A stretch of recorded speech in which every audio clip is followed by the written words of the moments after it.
It's why have we failed to convince people the arts are important? I've been failing to remember that question all morning. I go, what is it I'm going to be talking about? Why have we failed to convince people the arts are important? There's already a given there, so it's very frightening, that question. So I want to just consider, instead of the word arts, we might substitute the word arts with the word alternative. Why have we failed to convince people the alternative? Why have we failed to convince people the alternative is important? There's something in what Chris did as well with his story about uncertainty. So we could substitute arts with uncertainty. Why have we failed to convince people that uncertainty is important? And I think art, when it's at its strongest, is alternative and uncertain. I don't mean alternative in some 1960s Californian way.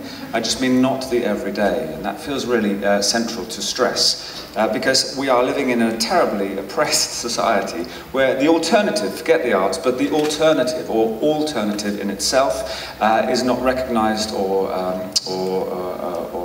awarded any kind of authority. Alternative, rather like the cab driver, what was his name? Bob.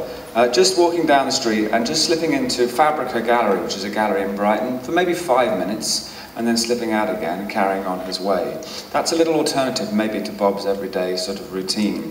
And also I think about young people and their schooling and how we are brought up in this society where we are not encouraged to consider the alternative. We live in an extremely monocultural world where we are coerced into results, into tracks, and anyone who jumps from those tracks is considered to be a deviant to some degree.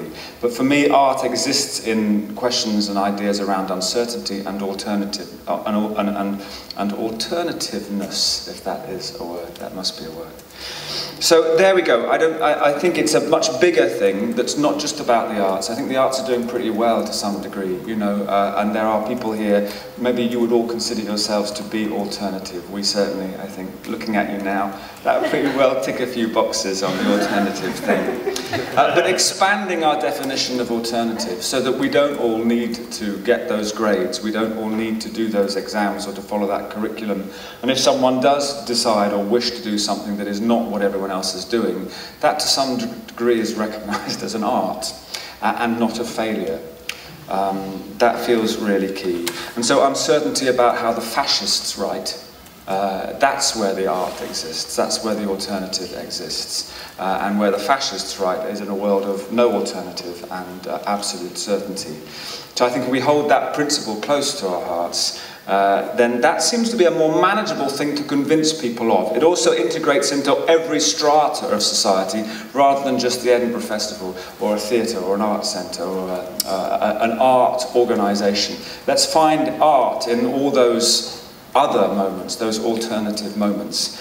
And I think that seems more manageable as a job. It's certainly, for anyone in any walk of society, can actually find that alternative art and start to inculcate it and generate it, without having to feel they have to go to drama school or have an art degree or any of those kind of things. That, I think, is probably a good way to start convincing people that the arts are important. Thank you.